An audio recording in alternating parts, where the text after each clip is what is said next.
Hey, what's going on YouTube? Elo here coming in with another deck profile for Spright-Tri-Brigade. Back to one of my favorite decks. I got a little bored of playing Fire King Snake Eyes, so I thought I'd revisit a deck. Obviously that's one of my favorites.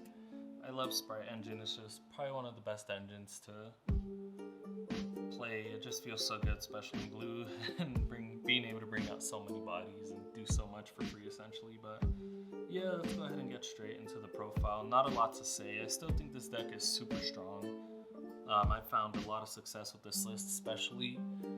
I had to revisit it, update it a little bit, and make it more to match the meta essentially. But nonetheless, let's go ahead and get right into it. Obviously, triple blue, the best card in the deck. Double jet, and then one of each for red and carrot. Yeah, probably my favorite thing about this deck, just having the essentially a built-in spell or monster negate in the engine is always insane to me, and it's probably one of my favorite things about it. That's it for the Sprite lineup. It's pretty basic. Onto our Tri-Brigades, we got double Kit, double Nerval, and the one Karaz. Not a lot to say. This is all you really need to be able to resolve the Tri-Brigade combo, and all these pieces, these are the more essential ones, just because Kit is obviously a level 2. I cut it down to 2 only, because it's probably one of the worst normal summons in the deck, if I'm being honest, and a Kit alone, it isn't full combo, so I had to cut it down to 1 and make room for a couple other things, and I'll show you guys as I go along. Going on to the rest of our level 2 engine, we got the triple beaver, double angler, of course, and then I did toss in the Melffy package in this. Not a lot to say, but being able to end on Herald alone is an insane concept to me, especially with double cross. If you go down that route, it's just broken having essentially a macrocosmos on feet. Well, sort of macrocosmos, but it just, Herald alone just puts on so much pressure. It's crazy to me. The one Hyperia, just because that's, I want to say the second best normal summon, because it actually builds some sort of advantage. And sometimes when you see full engine, you need a target to be able to bring out off Gigantic. Even though it's kind of useless to bring out another Sprite once you already went through it, you at least build up an advantage to draw a card with Hyperia, same reasoning there. And the newest edition, the one Meow Mine, this card is insane, and if there's any card I'd consider bumping up a little bit, is this one. I've been so impressed by the utility of this card and how it acts as a free extender, an additional layer of interruption in the graveyard, which we never had. Essentially, we'd always lose to Dark Ruler no more, and you still kind of do, if I'm being honest, but it's not really in favor right now to be able to play that card essentially, so I think it's perfectly fine right now. And like I said, I'm really debating on whether we should bump that up to 2. Maybe when we get the new Ice Barrier card and we put in the toes again and everything, we'll be able to bump this up a little bit just so we see it a little more often. But that's it for the rest of our level 2s that we're playing. Onto our non-engine. Triple Ash, obviously. Ash is probably the best hand trap, paired up with Imperm. Imperm is so crazy as well. Not a lot to say, just not playing into talents or anything like that. Helps an insane amount. And then for the last non-engine, just because cross out is prevalent, one of these is probably going to end up getting crossed out. I like playing into boards with Fenrir. This card just puts on so much pressure. The fact it could build up advantage as well. It'll replace itself. Even if they out it, you'll be able to get your hands on another one. And just playing into a board, especially summoning a Fenrir, puts insane amount of pressure where they got to think about their actions and probably have to bait out or waste something for it, if I'm being honest. But yeah, that's it for the non-engine. The only thing I can consider is probably change this out for Nibiru's if you really want. That'd be the only real change I can really justify here, but this card has just felt so insane. I forget how crazy Fenrir really is to play, so I kept it in, and playing it again just makes me wonder how that didn't get hit. Nonetheless, onto our spells. Obviously, triple starter, probably the best card in the deck as well. Being able to extend and play freely as well. It's searchable in case you see full engine and you need follow-up. The one smasher's an additional form of interruption. Gamma burst, because we're always trying to close out games early. And then lastly, the one double cross. Yeah, I know we're playing a lot of these. Well, just these. I wouldn't say these. This card's combo, but you're playing 3 of the bricks, sort of. They all have their own utility and purpose, and I haven't really clogged on them at all. And the amount of times I've been able to end a game on just Gamma Burst is insane as well. But that's it for the Sprite spells. For the rest of our spells, we are playing Double Talents and the one Foolish. This card floats into whatever engine you want, essentially. And then Double Talents is Talents. That card's so strong. And lastly, for the last trap, obviously the Revolt, being able to get access to Shurei again.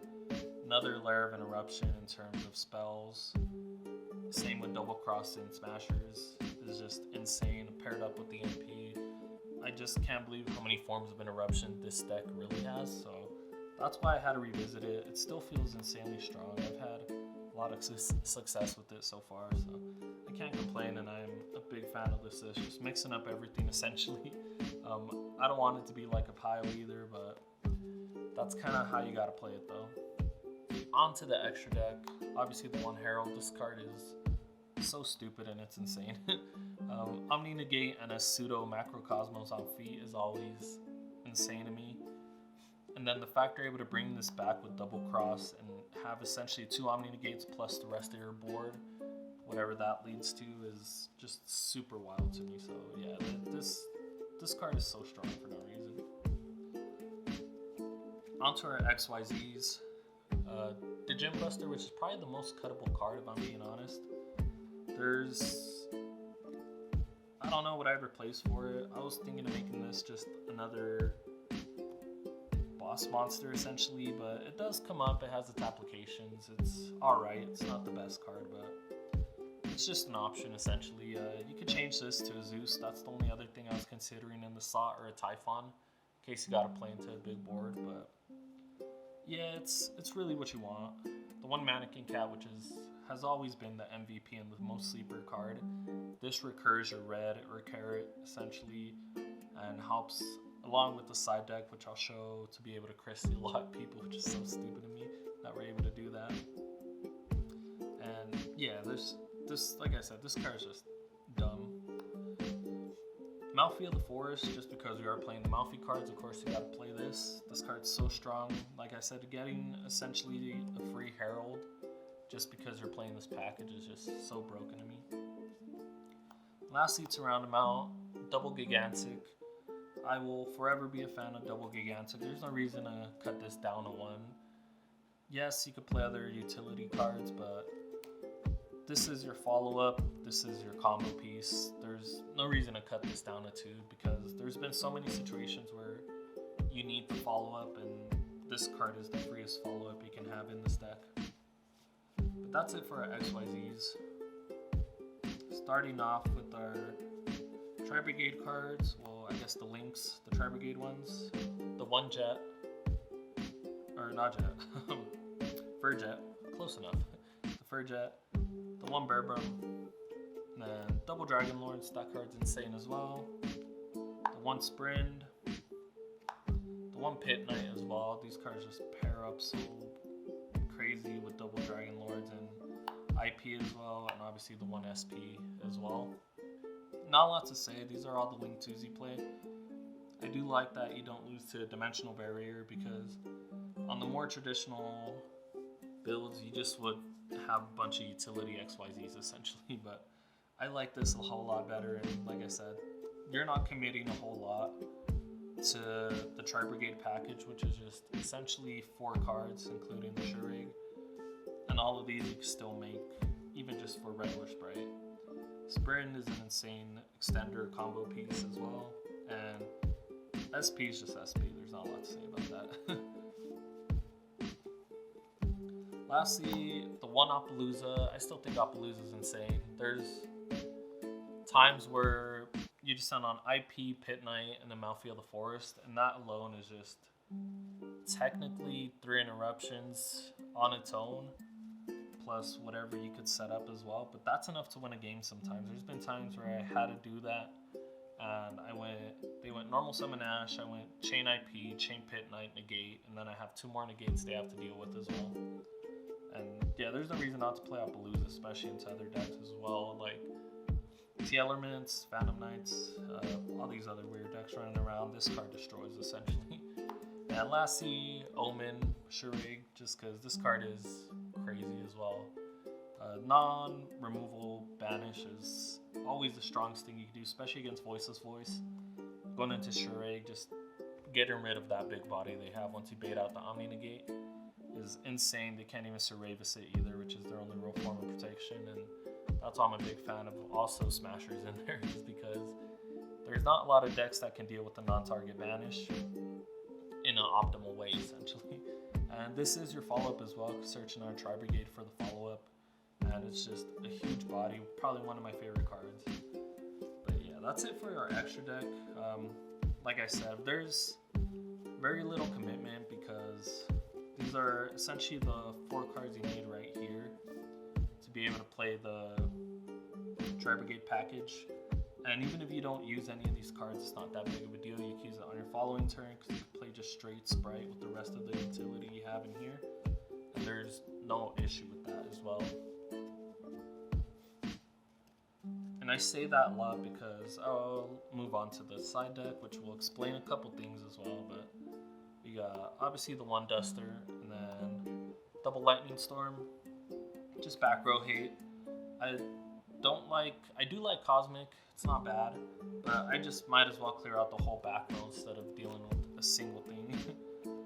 And then Dark Ruler no more as well, just back to it, just you might as well just deal with everything at once. There's no reason to have to discard cards off a droplet and waste your either engine or extenders just to be able to deal with the situation.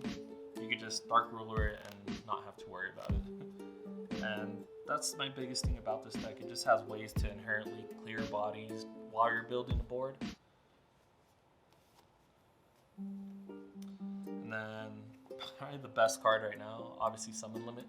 I don't know how this card dodged the ban list, but it's probably gonna get hit coming up here soon. Just Snake Eyes abuses it too much. It's the best going first card right now. Just the fact you're able to floodgate your opponent and then continue to play or essentially kill on your follow-up, which I know Ash can send these and clear them themselves, but it doesn't really matter when you just special a Jet or you have a Gigantic still alive to special a Jet and you just Gamma Burst them and kill them anyways, you know, it's just, this card's an issue. That's all I can really say. Nothing else about that, it's probably gonna get hit. For the rest of the hand traps we're playing on the side, Triple Bell just covers Labyrinth matchups, other matchups as well that use Graveyard. It's not bad into Snake Eyes or Fire King as well. Sometimes if they're not a good enough player, they won't chain block their Flameberg and you're able to bell it and that'll hinder a board insanely strong.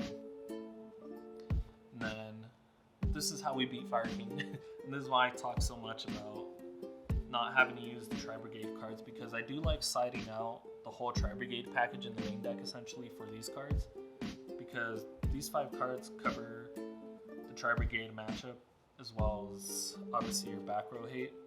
So just take all those out and put these in, go in second, and you know, it's hard for most decks that use their graveyard to play under D-Shifter, and if you see D-Shifter, you're in a winning position essentially, just because all you need is 1 level 2 and either starter or blue, which you're playing 6 copies of.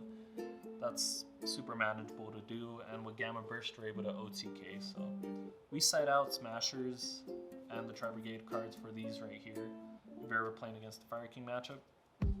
And this is all you really need to be able to clear out a board. If you hit all the back row and they had either Imperm set or Summon Limits plus Under Shifter, they're not going to be able to play for that whole turn, and you can just OTK super easily.